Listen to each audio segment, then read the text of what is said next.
Start. सभापति महोदय, एक व्यक्ति की आमदनी 3-4 आने और दूसरे की 10-20 हज़ार रुपये है।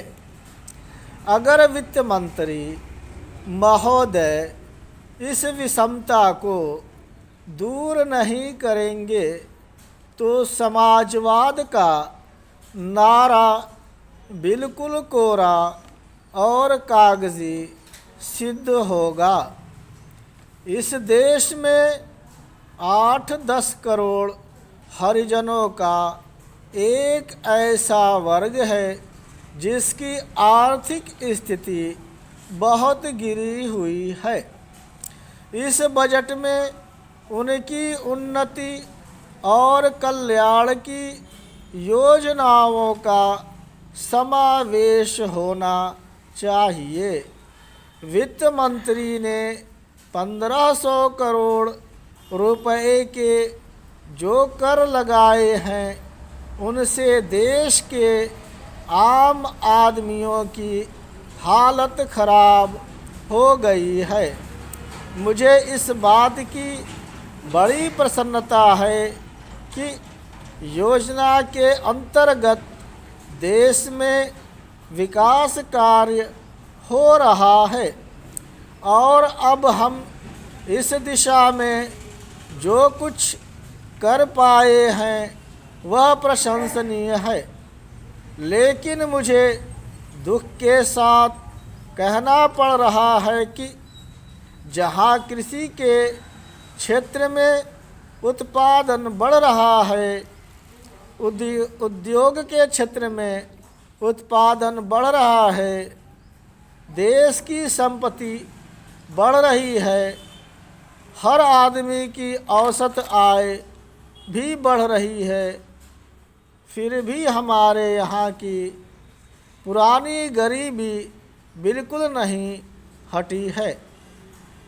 मैं समझता हूँ कि यह इस सदन के लिए और सरकार के लिए विचार करने का विषय है कि क्या कारण है कि जब हमें 55 वर्ष से अपने देश की गाढ़ी कमाई का रुपया और दूसरे देशों से कर्ज लेकर बड़ी बड़ी रकमें देश के विकास के लिए खर्च कर रहे हैं और देश में धन भी पैदा हो रहा है, तब भी देश में जो लोग गरीब हैं उनकी गरीबी दूर नहीं हो पा रही है।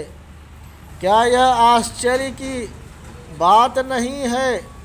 मैं समझता हूँ कि इस पर विचार किया जाए। यह ठीक है कि हम समाजवाद के रास्ते पर जा रहे हैं, लेकिन समाजवाद के रास्ते पर ठीक ठीक चले तो भी हम यह अनुमान नहीं लगा पाते कि कितने वर्षों में हमारे देश की गरीबी दूर होगी। यह ठीक है कि हम योजना के तरीके पर काम कर रहे हैं, लेकिन इस बात को देखने की आवश्यकता अब पैदा हो गई है कि देश में जो धन पैदा होता है वह कहाँ जाता है।